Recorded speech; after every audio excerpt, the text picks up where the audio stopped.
Honorable Speaker, I present the interim budget for 24-25.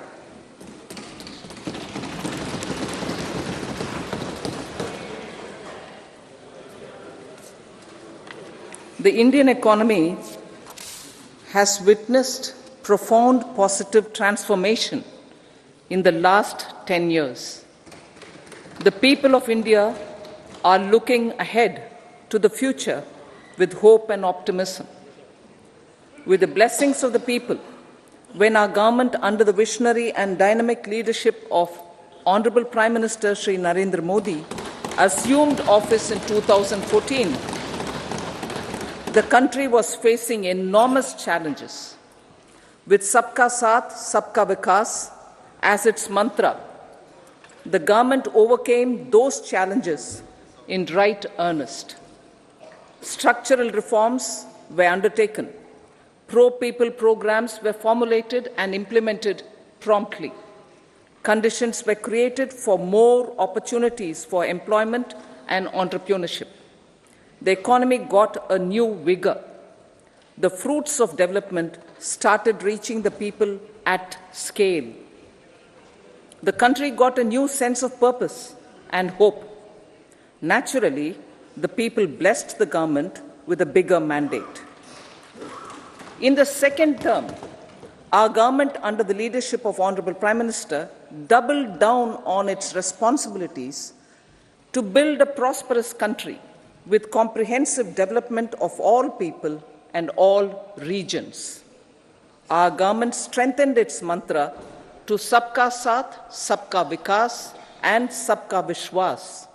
Our development philosophy covered all elements of inclusivity, namely social inclusivity through coverage of all strata of the society, and geographical inclusivity through development of all regions of the country. With the whole of nation approach of Sabka Prayas, the country overcame the challenges of once-in-a-century pandemic, took long strides towards Atmanirbhar Bharat, committed to Panch Pran, and laid solid foundations for the Amrit Kal. As a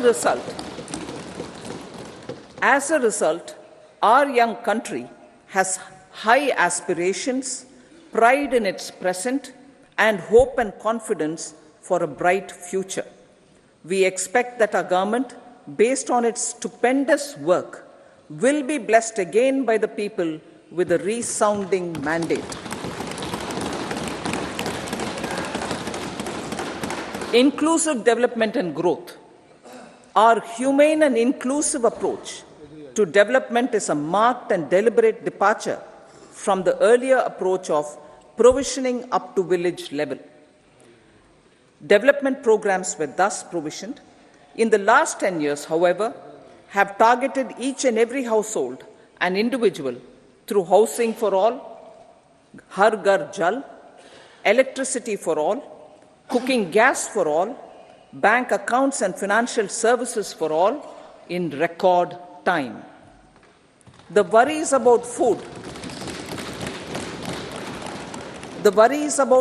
have been eliminated through free ration for 80 crore people. Minimum support prices for the produce of Annadata are periodically increased appropriately.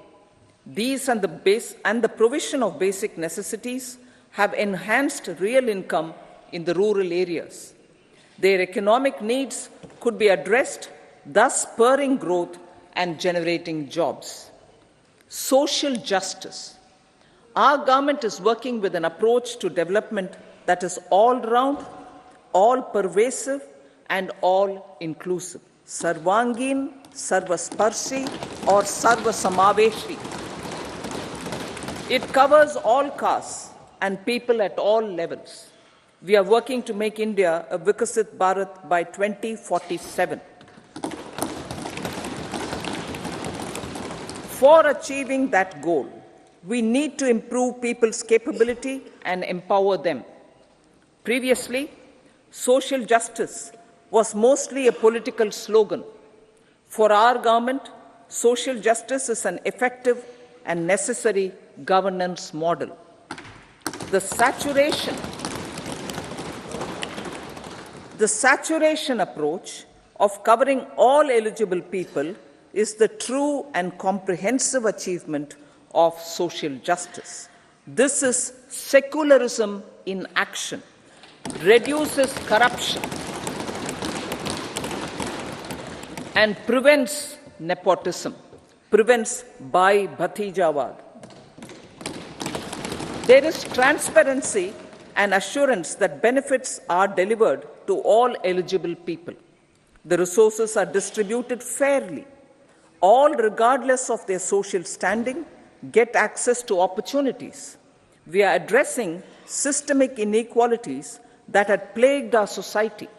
We focus on outcomes and not on outlays, so that the social economic transformation is achieved.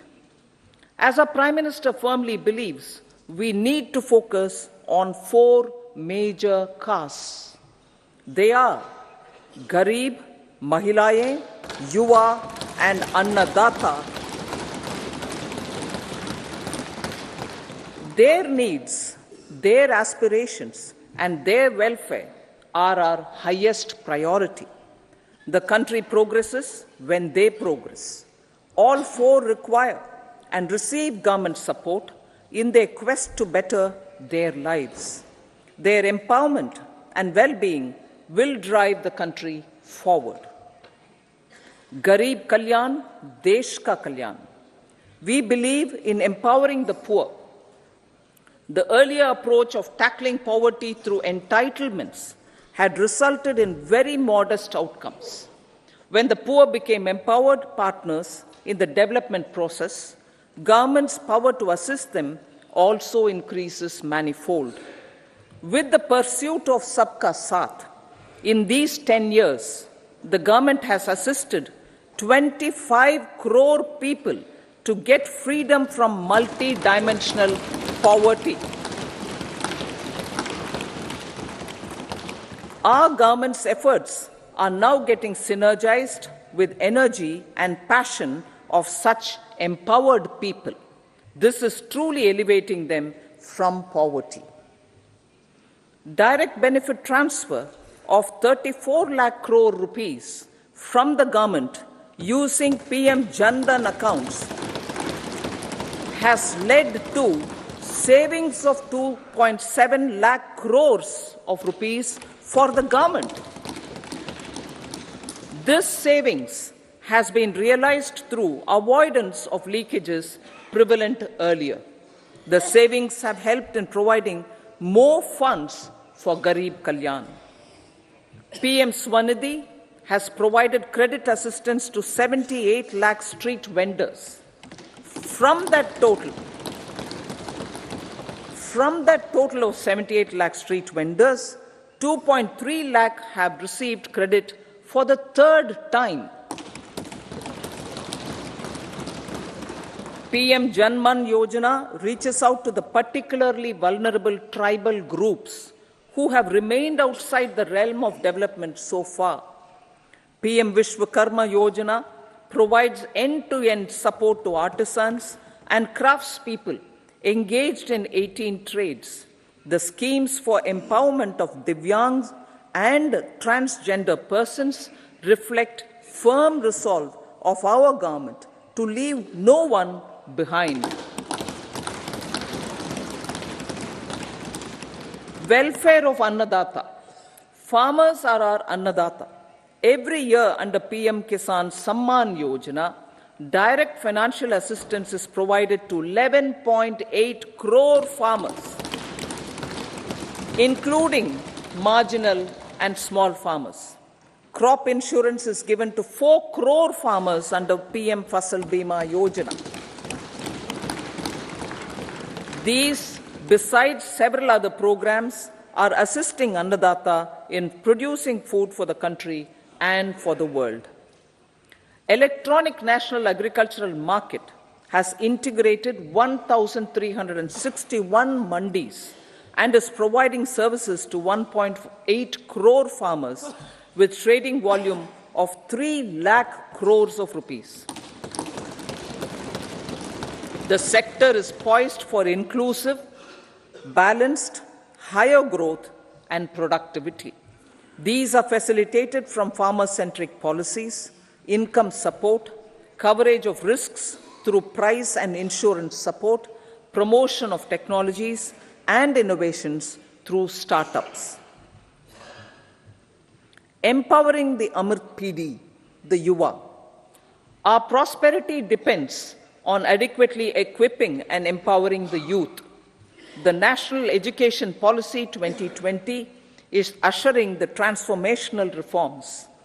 PM Schools for Rising India, PM Shri, are delivering quality teaching and nurturing holistic and well-rounded individuals. The Skill India mission has trained 1.4 crore youth, upskilled and reskilled 54 lakh youth, and established 3,000 new ITIs. A large number of institutions of higher learning, namely 7 IITs, 16 triple ITs, 7 IIMs, 15 AIMS, and 390 universities have been set up. PM Mudra Yojana has sanctioned 43 crore loans aggregating to 22.5 lakh crores of rupees for entrepreneurial aspirations of our youth. Besides that, Fund of Funds, Startup India, and Startup Credit Guarantee schemes are assisting our youth. They are also becoming Rozgar Data. The country is proud of our youth scaling new heights in sports. The highest ever medal tally in Asian Games and Asian Para Games in 2023 reflects a high confidence level.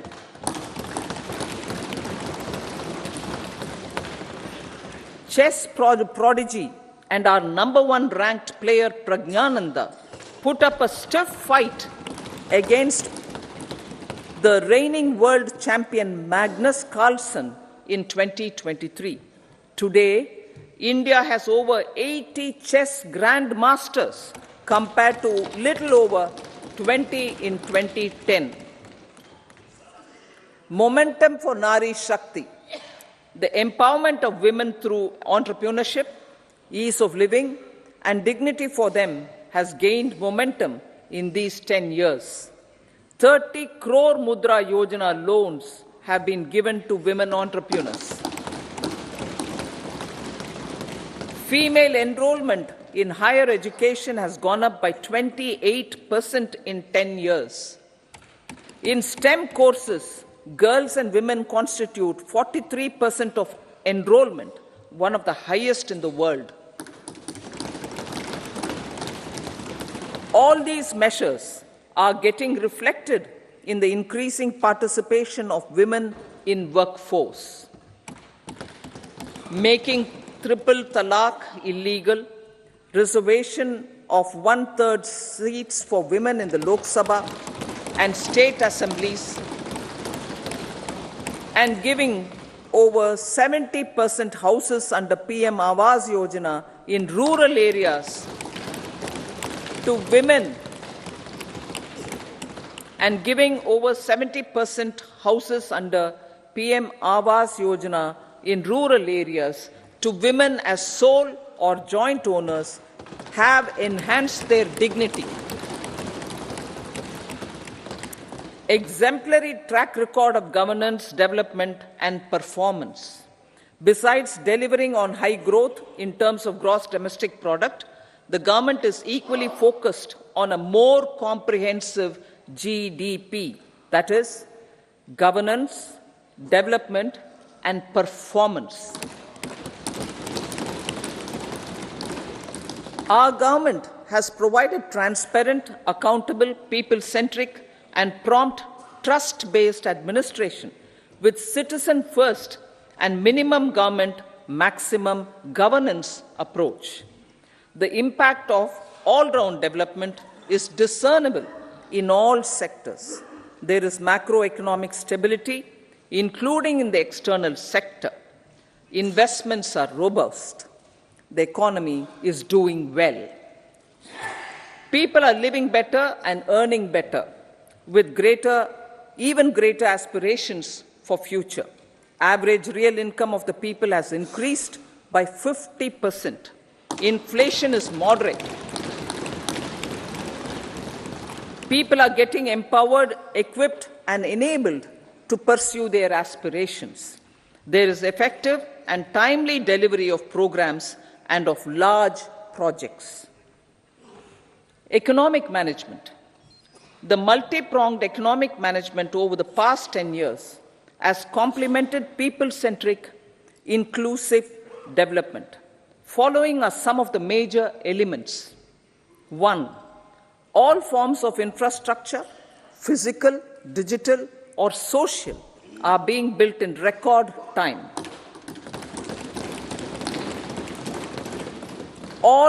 Number 2, all parts of the country are becoming active participants in economic growth. Number 3, digital public infrastructure, a new factor of production as if in the 21st century, is instrumental in formalization of the economy. Number 4, goods and services tax has enabled one nation, one market, one tax. Tax reforms have led to deepening and widening of tax base. Number 5, strengthening of the financial sector has helped in making savings, credit, and investments more efficient. Number 6, GIFT, IFSC, and the Unified Regulatory Authority, IFSCA, are creating a robust gateway for global capital and financial services for the economy. Number 7, proactive inflation management has helped keep inflation within the policy band. Now, the global context, Honorable Speaker, sir. Geopolitically, global affairs are becoming more complex and challenging with wars and conflicts. Globalization is being redefined with reshoring and friendshoring, disruption and fragmentation of supply chains, and competition for critical minerals and technologies. A new world order is emerging after the COVID pandemic. India assumed the G20 presidency during very difficult times for the world. The global economy was going through high inflation, high interest rates, low growth, very high public debt, low trade growth, and climate changes. The pandemic has led to a crisis of food, fertilizer, fuel, and finances for the world, while India successfully navigated its way. The country showed the way forward and built consensus on solutions for those global problems. The recently announced India-Middle East-Europe economic corridor is a strategic and economic game changer for India and others. In the words of Honorable Prime Minister, the corridor, and I quote, will become the basis of world trade for hundreds of years to come, and history will remember that this corridor was initiated on Indian soil. Unquote. Vision for Vikasit Bharat. Our vision for Vikasit Bharat is that of prosperous Bharat in harmony with nature, with modern infrastructure, and providing opportunities for all citizens and all regions to reach their potential. With confidence arising from strong and exemplary track record of performance and progress, earning Sabka Vishwas, the next 5 years will be years of unprecedented development and golden moments to realize the dream of developed India by 2047. The trinity of demography, democracy, and diversity, backed by Sabka Prayas, has the potential to fulfill aspirations of every Indian. As Honorable Prime Minister in his Independence Day address to the nation mentioned, I quote, "There is no dearth of opportunities, as many opportunities as we want. The country is capable of creating more opportunities. Sky is the limit," unquote. Strategy for Amrit Kal. Our government will adopt economic policies that foster and sustain growth, facilitate inclusive and sustainable development, improve productivity, create opportunities for all, help them enhance their capabilities, and contribute to generation of resources to power investments and fulfill aspirations. Guided by the principle, reform, perform, and transform, the government will take up next generation reforms and build consensus with the states and stakeholders for effective implementation. It is an important policy priority for our government to ensure timely and adequate finances, relevant technologies, and appropriate training for the micro, small, and medium enterprises, MSMEs, to grow and also compete globally. Orienting the regulatory environment to facilitate their growth will be an important element of this policy mix. Aligning with the Panchamrit goals, our government will facilitate sustaining high and more resource-efficient economic growth. This will work towards energy security in terms of availability, accessibility, and affordability. For meeting the investment needs, our government will prepare the financial sector in terms of size, capacity, skills, and regulatory framework. Aspirational Districts Program. Our government stands ready to assist the states in faster development of aspirational districts and blocks, including generation of ample economic opportunities. Development of the East. Our government will pay utmost attention to make the eastern region and its people a powerful driver of India's growth. PM Awas Yojana Gramin. Despite the challenges due to COVID, implementation of PM Awas Yojana Gramin continued, and we are close to achieving the target of 3 crore houses. 2 crore more houses will be taken up in the next 5 years to meet the requirement arising from increase in the number of families. Rooftop solarization and Muft Bijli. Through rooftop solarization, 1 crore households will be enabled to obtain up to 300 units free electricity every month.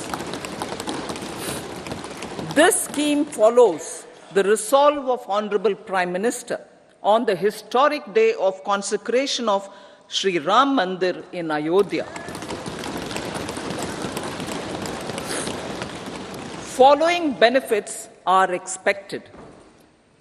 Savings up to 15 to 18,000 rupees annually for households from free solar electricity and selling the surplus to the distribution companies. Charging of electric vehicles. Entrepreneurship opportunities for a large number of vendors for supply and installation. Employment opportunities for the youth with technical skills in manufacturing, installation, and maintenance. Housing for middle class. Our government will launch a scheme to help deserving sections of the middle class, and I quote from Honorable Prime Minister's words, living in rented houses or slums or chawls and unauthorized colonies, unquote, to buy and build to buy or build their own houses.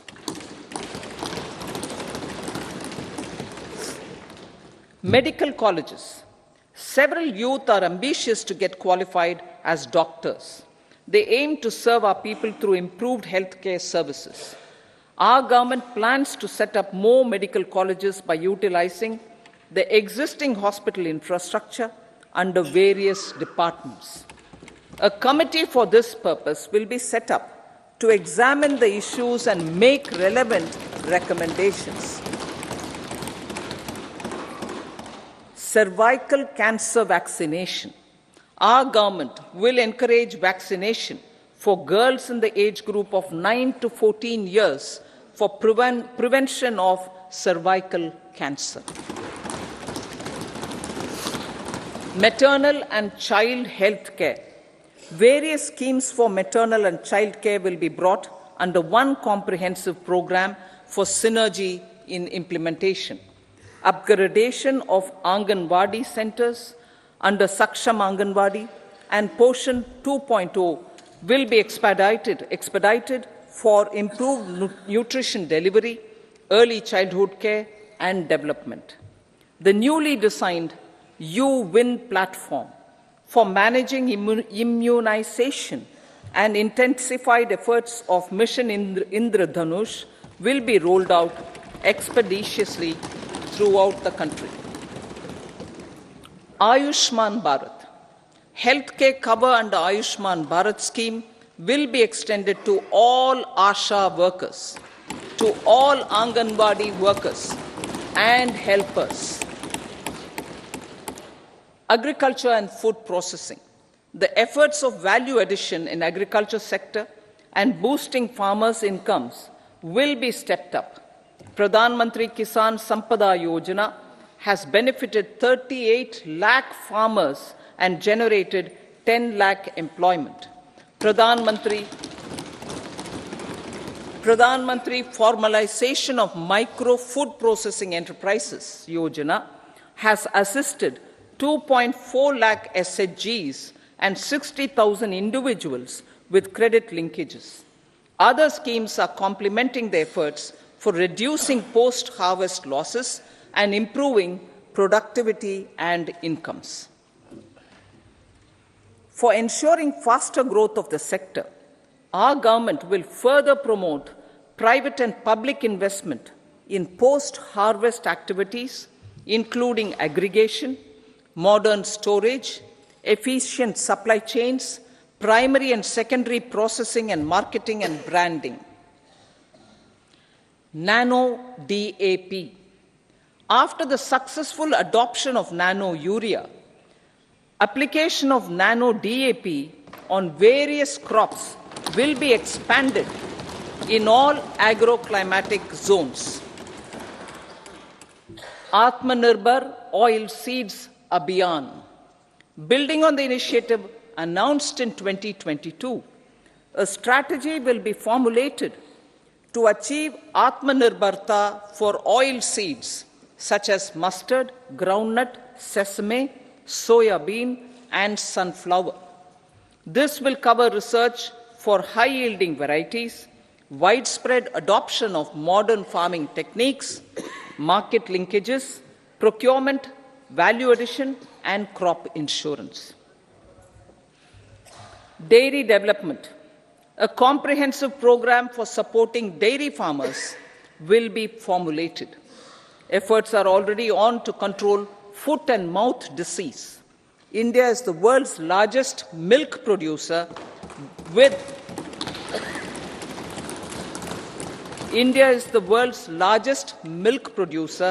but with low productivity of milch animals. The program will be built on the success of existing schemes such as Rashtriya Gokul Mission, National Livestock Mission, and infrastructure development funds for dairy processing and animal husbandry. Matsya Sampada. It was our government which set up a separate department for fisheries, realizing the importance of assisting fishermen. This has resulted in doubling of both inland and aquaculture production. Seafood exports since 2013-14 has also doubled. Implementation of Pradhan Mantri Matsya Sampada Yojana will be stepped up to 1. Enhance aquaculture productivity from existing 3 to 5 tons per hectare. 2. Double exports to 1 lakh crore rupees, and 3. Generate 55 lakh employment opportunities in the near future. 5 integrated aqua parks will also be set up. Lakpati Didi.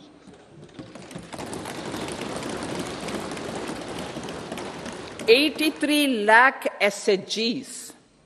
83 lakh SHGs with 9 crore women are transforming rural socio-economic landscape with empowerment and self-reliance. Honorable Speaker sir, their success has assisted nearly 1 crore women to become Lakpati Didi already. They are an inspiration to others. Their achievements will be recognized through honoring them. Buoyed by the success, it has been decided to enhance the target for Lakpati Didi from 2 crores to 3 crores.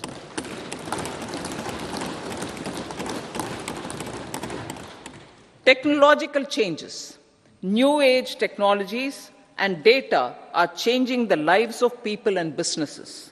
They are also enabling new economic opportunities and facilitating provision of high-quality services at affordable prices for all, including those at the bottom of the pyramid.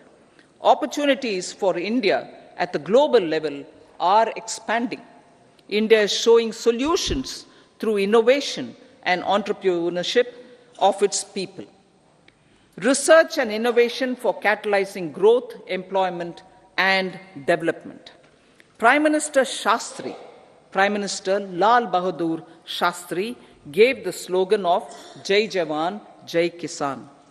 Prime Minister Vajpayee, Atal Bihari Vajpayee ji, made that Jai Jawan, Jai Kisan, Jai Vigyan.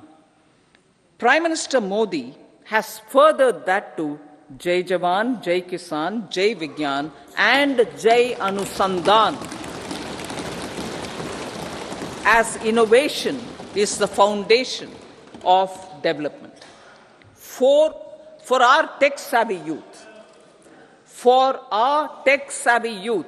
this will be a golden era. A corpus of 1 lakh crore rupees will be established with 50-year interest-free loan provided. The corpus will provide long-term financing or refinancing with long tenors and low and or nil. I repeat that sentence. The corpus will provide long-term financing or refinancing with long tenors and low or nil interest rates. This will encourage the private sector to scale up research and innovation significantly in sunrise domains. We need to have programs that combine the powers of our youth and technology. A new scheme will be launched for strengthening deep tech technologies for defense purposes and expediting Atmanirbharta. Infrastructure development.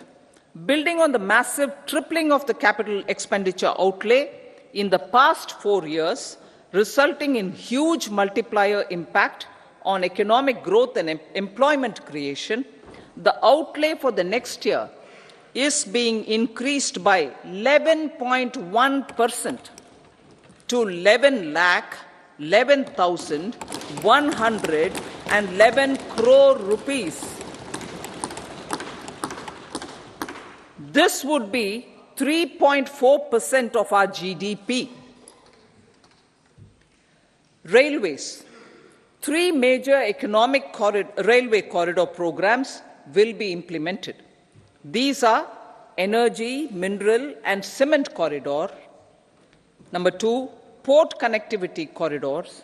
And number 3, high traffic density corridors. The projects have been identified under the PM Gati Shakti for enabling multimodal connectivity. They will improve logistics efficiency and reduce cost.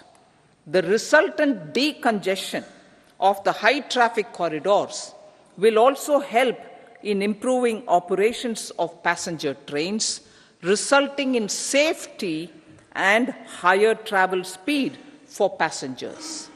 Together with dedicated freight corridors, these 3 economic corridor programs will accelerate our GDP growth and reduce logistic costs.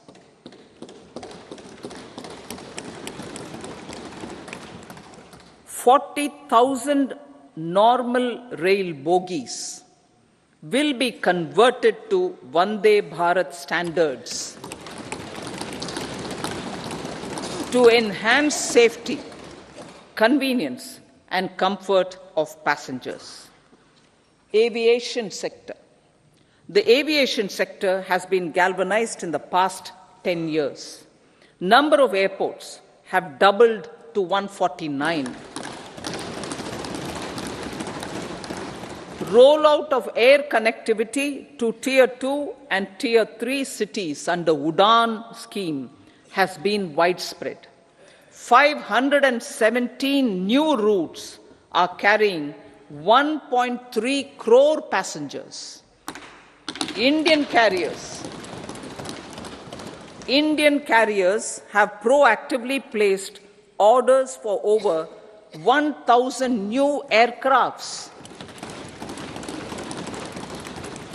Expansion of existing airports and development of new airports will continue expeditiously. Metro and Namo Bharat. We have a fast expanding middle class and rapid urbanization is taking place. Metro rail and Namo Bharat can be the catalyst for the required urban transformation. Expansion of these systems will be supported in large cities, focusing on transit-oriented development. Green energy. Towards meeting our commitment for net zero by 2070, the following measures will be taken. Viability gap funding will be provided for harnessing offshore wind energy potential for initial capacity of 1 gigawatt. Coal gasification and liquefaction capacity of 100 metric tons will be set up by 2030. This will also help in reducing imports of natural gas, methanol, and ammonia. Phased mandatory blending of compressed biogas in compressed natural gas for transport and piped natural gas for domestic purposes will be mandated. Financial assistance will be provided for procurement of biomass aggregation machinery to support collection. Electric vehicle ecosystem. Our government will expand this and strengthen the e-vehicle ecosystem by supporting manufacturing and charging infrastructure. Greater adoption of e-buses for public transport networks will be encouraged through payment security mechanism. Biomanufacturing and biofoundry. For promoting green growth, a new scheme of biomanufacturing and biofoundry will be launched. This will provide environment-friendly alternatives such as biodegradable polymers, bioplastics, biopharmaceuticals, and bioagri inputs. This scheme will also help in transforming today's consumptive manufacturing paradigm to the one based on regenerative principles. Blue Economy 2.0. For promoting climate-resilient activities for Blue Economy 2.0, a scheme for restoration and adaptation measures and coastal aquaculture and mariculture with integrated and multi-sectoral approach will be launched. Comprehensive development of tourist centers. The success of organizing G20 meetings in 60 places presented diversity of India to global audience. Our economic strength has made the country an attractive destination for business and conference tourism. Our middle class also now aspires to travel and explore. Tourism, including spiritual tourism, has tremendous opportunities for local entrepreneurship. States will be encouraged to take up comprehensive development of iconic tourist centers, branding and marketing them at global scale. A framework for rating of the centers based on quality of facilities and services will be established. Long-term interest-free loans will be provided to states for financing such development on matching basis. To address the emerging fervor for domestic tourism, Honorable Speaker, sir, projects for port connectivity, tourism infrastructure, and amenities will be taken up on our islands, including Lakshadweep. This will help in generating employment also. Promoting investments. The FDI inflow during 2014 to 23 was $596 billion, marking a golden era. That is twice the inflow during 2005 to 14.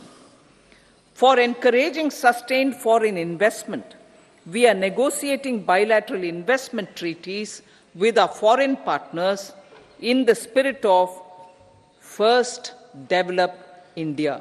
FDI is First Develop India. Reforms in the states for Vikasit Bharat. Many growth and development enabling reforms are needed in the states for realizing the vision of Vikasit Bharat. A provision of 75,000 crore rupees as 50-year interest-free loan is proposed this year to support those milestone-linked reforms by the state governments. Societal changes. The government will form a high-powered committee for an extensive consideration of the challenges arising from fast population growth and demographic changes. The committee will be mandated to make recommendations for addressing these challenges comprehensively in relation to the goal of Vikasit Bharat. Amrit Kal as Kartavya Kal.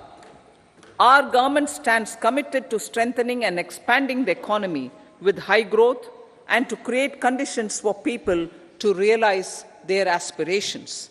Honorable Prime Minister, in his Independence Day address to the nation in the 75th year of our Republic, said, and I quote, "We commit ourselves to national development with new inspirations, new consciousness, new resolutions as the country opens up immense possibilities and opportunities.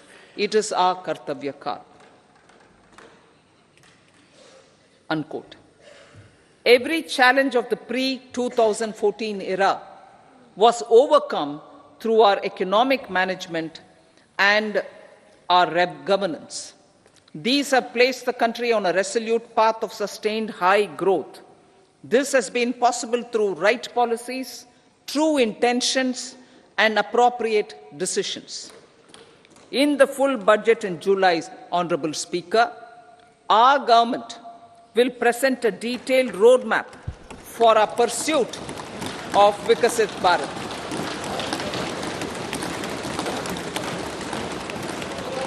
Revised estimates. Revised estimates of 2023-24. The revised estimate of the total receipts other than borrowings is 27.56 lakh crores of rupees, of which the tax receipts are 23.24 lakh crore rupees. The revised estimate of total expenditure is 44.90 lakh crore rupees. The revenue receipts at 30.03 lakh crore rupees are expected to be higher than the budget estimate, reflecting strong growth momentum and formalization in the economy.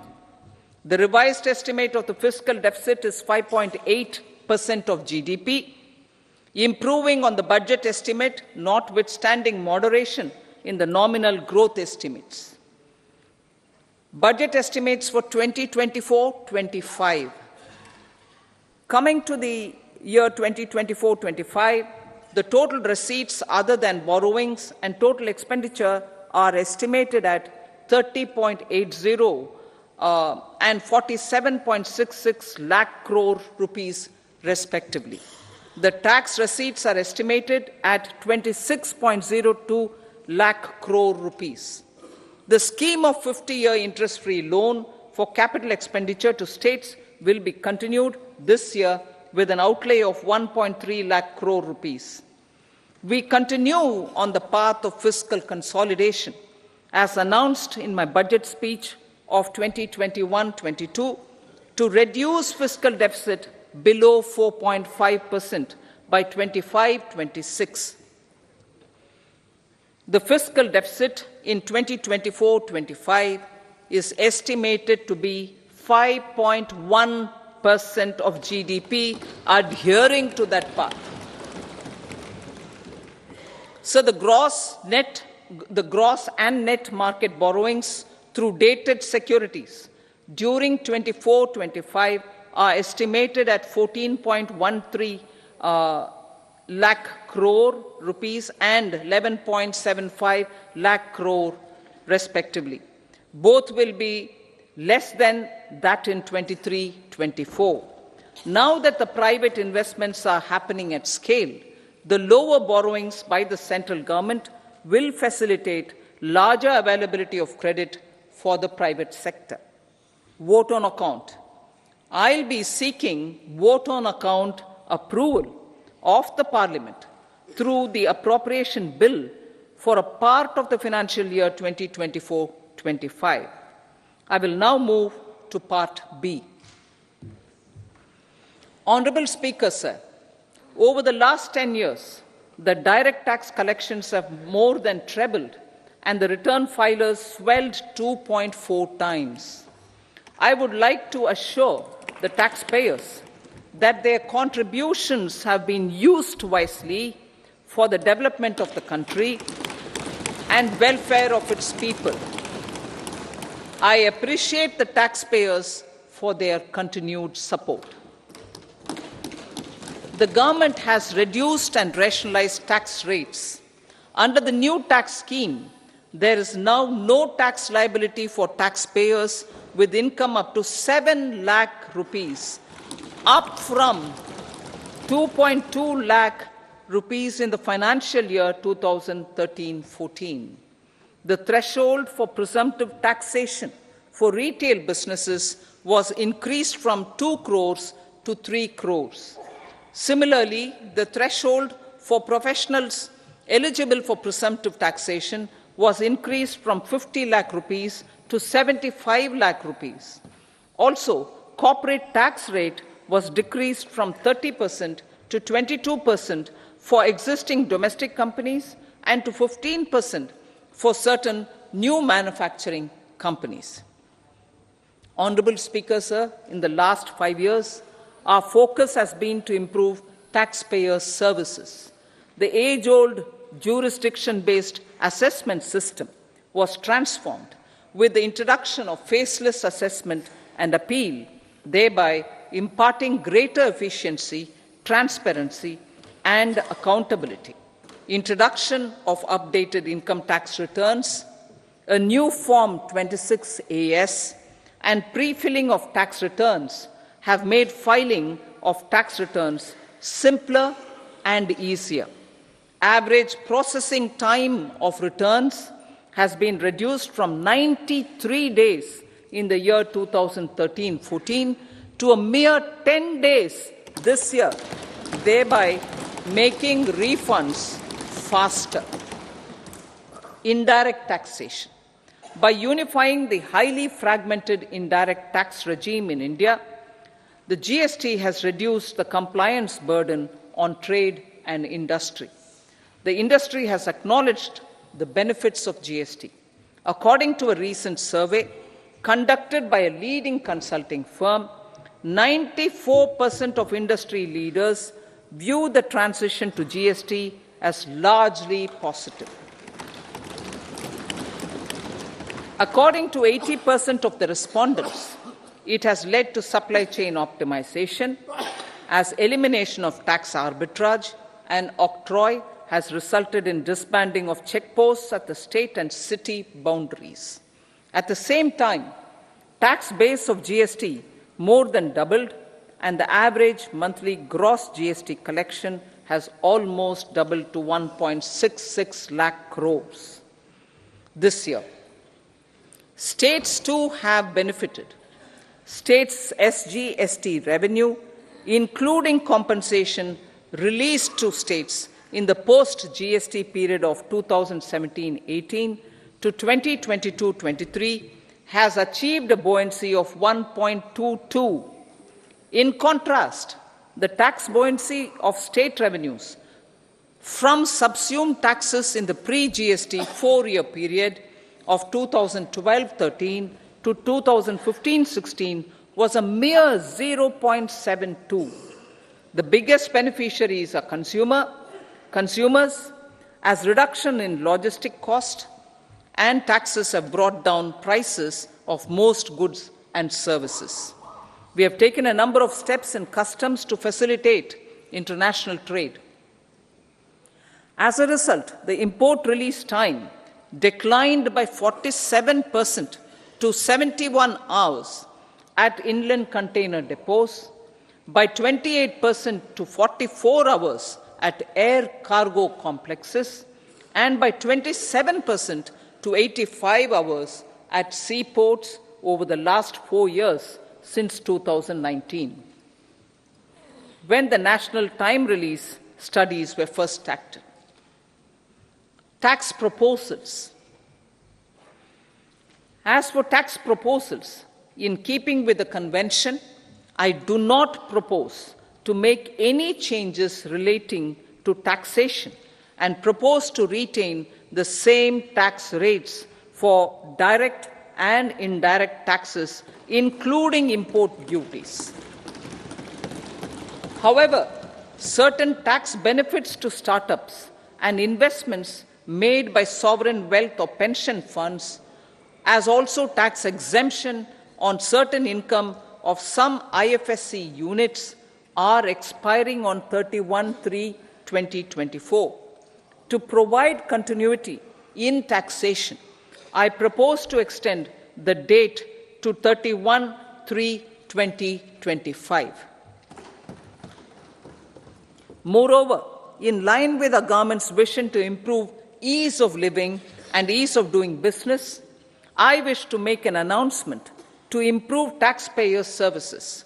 There are a large number of petty, non-verified, non-reconciled, or disputed direct tax demands, many of them dating as far back as 1962, which continue to remain on the books, causing anxiety to honest taxpayers and hindering refunds of subsequent years. Honorable Speaker, sir, I propose to withdraw such outstanding direct tax demands up to 25,000 rupees pertaining to the period up to financial year 2009-10 and up to 10,000 rupees for financial years 2010-11 to 2014-15. This is expected to benefit about 1 crore taxpayers. 1 crore taxpayers would benefit out of this. Economy then and now. In 2014, when our government assumed the reins, the responsibility to mend the economy step by step, and to put the governance systems in order was enormous. The need of the hour was to give hope to the people, to attract investments, and to build support for the much-needed reforms. The government did that successfully, following a strong belief of nation first. The crisis of those years has been overcome, and the economy has been put firmly on a high, sustainable growth path with all-round development. It is now appropriate to look at where we were then. I repeat, it is now appropriate to look at where we were then till 2014 and where we are now, only for the purpose of drawing lessons from the mismanagement of those years. The government will lay a white paper on table of the House.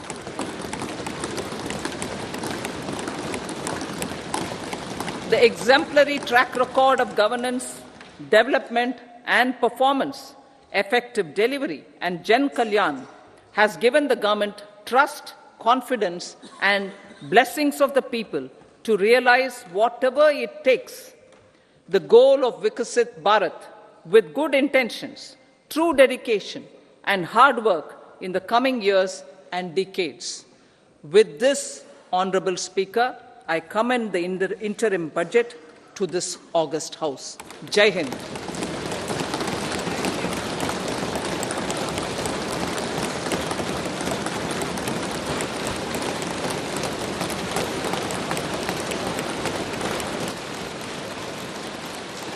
Item number 2 Shrimati Nirmala Sitharaman ji.